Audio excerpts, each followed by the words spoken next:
Hey guys, I'm so excited to be here. This is our first entrepreneurial podcast in the Space Coast Content Studio, and I'm here with my favorite entrepreneur, my dad. And he also won the National Small Business of the Year Awards from the US Chamber of Commerce. So with more than 40 years of experience, 20 plus years owning his own company, he's a wealth of knowledge, and today I'm going to pick his brain. So as entrepreneurs, especially getting started, I think we experience a lot of self-doubt and fear. When was a time that you've experienced self-doubt and fear in the beginning of starting your business? Well, I think just pulling the trigger to start the business, that first step is a doozy. And for me, it meant cutting ties with a stable job and a comfortable situation. And a lot like jumping out of a perfectly good airplane, which I know you can relate to. Yep. So there's total exhilaration on the one hand because you have unlimited freedom, unlimited ceilings. But on the other, you have utter terror because there is no safety net and you've got only yourself to be accountable to and be responsible for and to. Right, that makes a lot of sense. So if you could go back and tell that version of you 1 to 2 tips to alleviate that self-doubt, what would you tell yourself? Well, I'd say follow your heart. Number one, be encouraged by your dreams. Then once you have a viable idea that you believe in, you're passionate about, go for it. Don't hesitate. I really wish I had started sooner. Hmm. That's interesting. I think we hear that a lot in the entrepreneurial community of the only regret people have is just wishing they had started sooner. I agree. You'll sense the risk of failure in venturing forward. And sometimes we play that a little too loudly in our minds, I think, because there's also risk in staying put. And I think more than anything else, we tend to overlook the opportunity costs of not taking an action. And especially if we're risk averse by nature, like I was trained to be as an engineer, Right. we can miss seeing the cost of foregoing our dreams and tapping into our full potential. That's such a good point. That's really valuable. Hope you guys are getting a lot out of this because that's really good. So, does the fear and self doubt ever go away? No, Oh, not completely. It changes. I'm a serial entrepreneur, and some businesses I started and went well, and some didn't. I definitely had all sorts of fears and doubts along the way, and naturally, you want every step of your business to go well and work out, and sometimes it doesn't, and sometimes it works out even better than you hoped it would. So I would just say my fears and doubts softened and evolved as I matured, and I would they changed from worrying about things like making a payroll to making significance and creating opportunities for employees and so on. right. Definitely. And keeping that competitive edge above other people and Yes, not slowing down. absolutely. So now that we've covered overcoming fear and self-doubt, which is probably one of the first things that you tend to face when you're wanting to get started, let's go over some things like mission and core values. When you were starting your business, at what stage did you start contemplating your mission and your core values? So I was probably about 36 years old, and I was at a point in my life where I was feeling a restlessness, a sense of just being unsettled about what my spiritual calling was at that point in life. Mm-hmm. And I had a great job, had golden handcuffs, a 5-year-old daughter, and but I just felt like my professional destiny was somewhere else. So I called my wife at work one day and said, "Hear me out." And I suggested that we were at a point in life that we could take some money out of savings, and while Sarah was 5 and before she started to school, it would be a great time to travel around the country, reflect on what my calling was, what we felt like we should do next in life, where we wanted to live, and so on. So we bought a repo RV, traveled 22,000 miles around the U.S., leased our house out for a year, followed the seasons, and we went to 35 states, 4 provinces in Canada. And along the way, I was just praying and meditating and trying to discern where God was calling me at this stage in life. And I just I really wanted a lightning bolt. a big idea. But really what I kept getting was this still small voice around start a business and lead a business that treats people like you would want to be treated. And so that's what I came back to Knoxville, Tennessee and did. And that's where strategy began. Wow. So were your core values something that you developed on your own, or how did they come to be for you? Yeah, so I mentioned this sense of calling around the ideal of treating people like you wanted to be treated. And when we talk about core values, they are really the essence of who we are, our identity. So when you try to define and articulate core values, it comes from reflection and soul searching. So trying to distill that down in my life out of the universe of possibilities, the essential essence and the non-negotiables that we came up with and that I felt like were fundamental to who I was and what mattered most to me were integrity, service, and quality. And that was key really to everything about forming and growing the company, because those were the foundational building blocks that everything else was built on. That makes a lot of sense. And sometimes, a lot of times, you don't see that in the business world. So I think in a way it's something that allows that law of contrast to come out and really help you to stand out as a business. I found that integrity in business was a great discriminator. A lot of people talk about it, but sometimes it's hard to practice it in little things and in big things. And it really does make a difference. And I think you're right. As far as building your reputation and things like that, it's key. So why are these core values so important to the success of a company? Well, they're the fundamental building blocks that everything else in the company is built on. So it's really vital that every person on the team understands what the core values are, why they're important to the team, and that they're in alignment with them. If an individual doesn't agree with the core values, it's really better for them to find another place to work, another organization to be in, because they'll probably fit better there. Jim Collins wrote a great book called Built to Last, and in that he talks about how core values are fundamental to forming the culture of a company, and that if someone is in the company and they don't fit the culture, they tend to be ejected like a virus. It's that Wow. kind of response between the culture and an individual who's not in alignment there.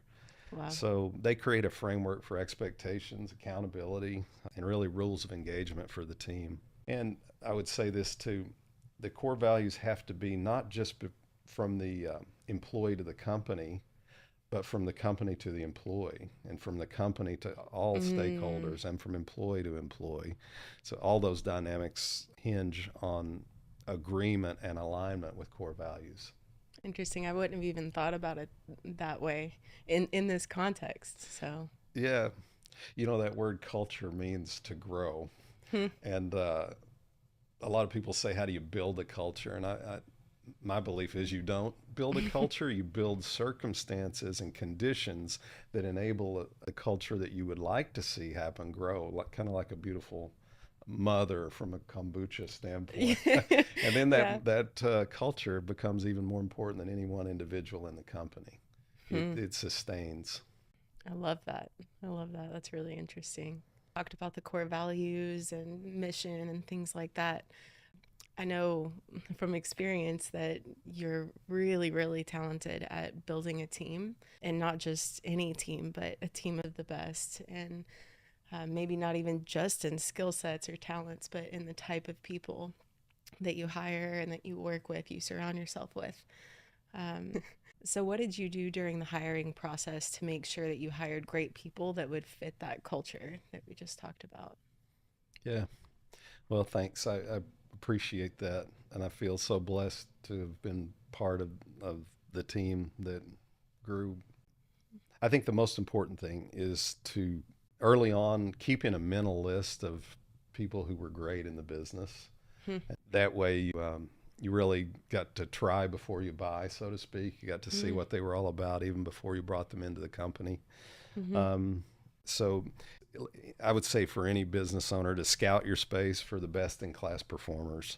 A little bit like picking out a watermelon, if you could see into the center of it, you could always get a ripe one. And if you're picking people that you're watching work day in and day out, and you see that integrity, service, quality mindset, they're a good fit. Then after that, I would say from the beginning of the company, I always asked every person that interviewed in our company what each of those core values meant to them. And that was important at the beginning during that process for the individual to understand what the company valued, to weigh in and see how those values aligned in their life, what they meant to them, and then make a decision mutually about whether that's a fit or not. We also use the top grading interview process that we learned from a book by Brad Smart called Top Grading, and it kept us focused on hiring A players, and did that in a really methodical way, because as our company grew, I wasn't interviewing every single person we hired, but we wanted to be sure the process was in place so that we followed the same guidelines and got the best people. Right. And then lastly, like attracts like. And once you've built a team, and I claim that if you have 3 or more great people on your team and you continue with a habit of hiring great people, it creates a momentum that attracts other great people. That makes a lot of sense.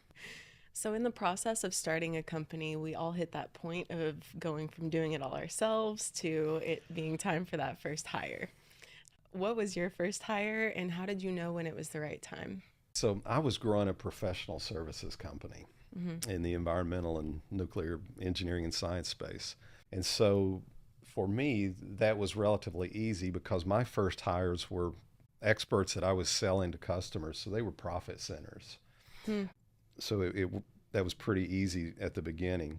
But then when we needed to begin to add overhead personnel to support the company, my basic answer to your question would be, when it's clear that it's costing you more money and more pain not to have that person there to help, that's the time that it makes sense to add them to the team.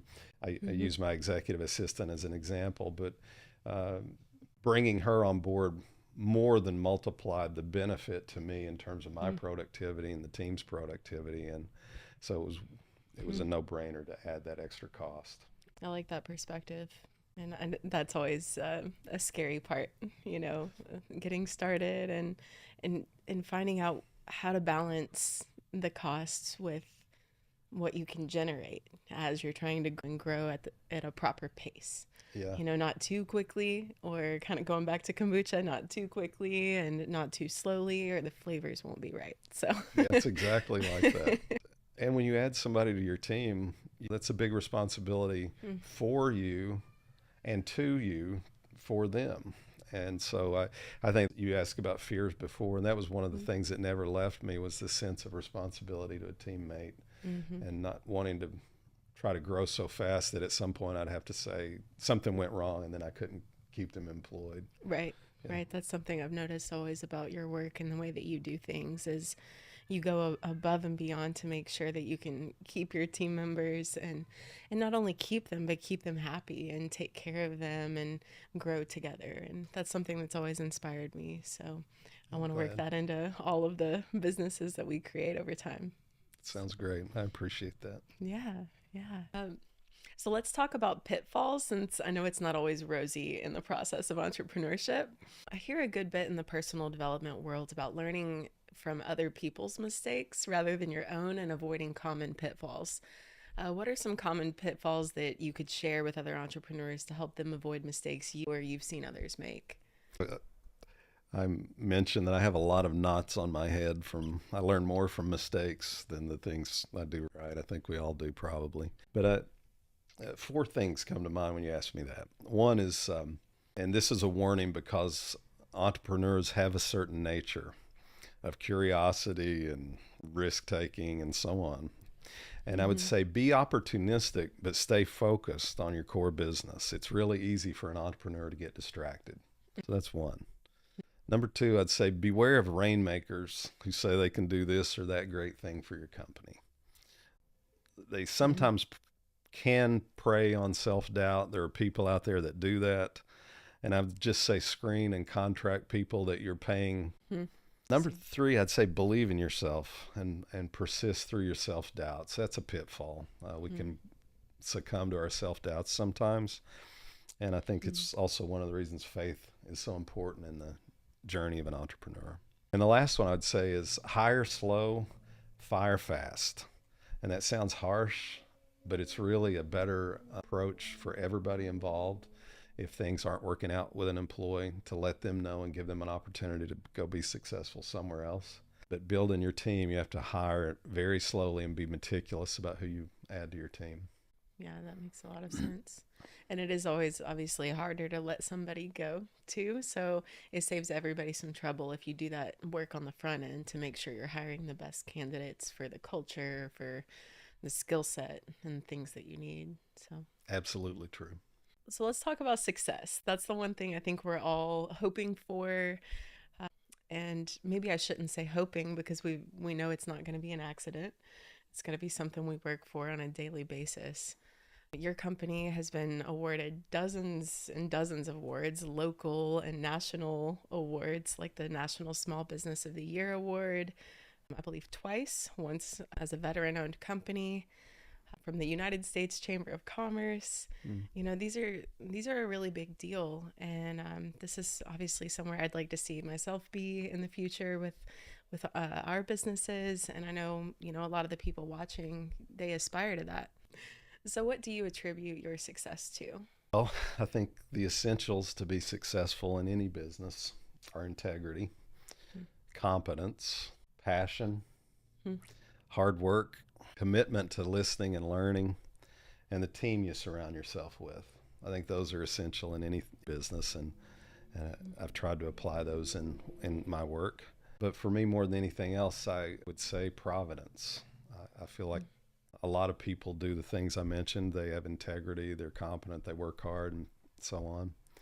But for whatever reasons, my ventures have been successful. And I credit Providence for that. One of my favorite movies, you know, is Forrest Gump. Yes. And I love the introduction to that movie, the feather that you see floating through the wind in the Forrest Gump introduction. And it's a metaphor for how Forrest's life ends up and how the hand of Providence is on him as he goes through life. And I felt that so many times in my life when it seemed like there wasn't a way forward, or not a clear way forward, or the path was hard, that it just seemed like God always provided for me. So more than anything else, I say it again, providence. It's interesting. Well, first of all, thank you so much for being my very first entrepreneurship podcast and YouTube video. And it's awesome to get to pick your brain. And it's an honor to be here. Thanks. Yeah, absolutely. If people wanted to follow you or learn more from you, what's the best place for them to reach out and learn more? Right now, it would just be an email, dhurst@strategy.org. And that's STRATAG.org. But I think maybe that's going to expand. I've got a really great social media coach here at Space Coast Content Studios. And I know you're going to be able to help me increase my exposure. Absolutely. Absolutely. Thank you guys so much for watching. If this helped you, if you learned anything, please like and subscribe. That, you know, helps us both tremendously. And stay tuned for the next Entrepreneur podcast. We're at Space Coast Content Studio, Instagram, Facebook, YouTube, all of the above, TikTok. We're everywhere. And he's about to be everywhere. So TikTok. We did it. Thank you. First podcast. Let us know if you like it.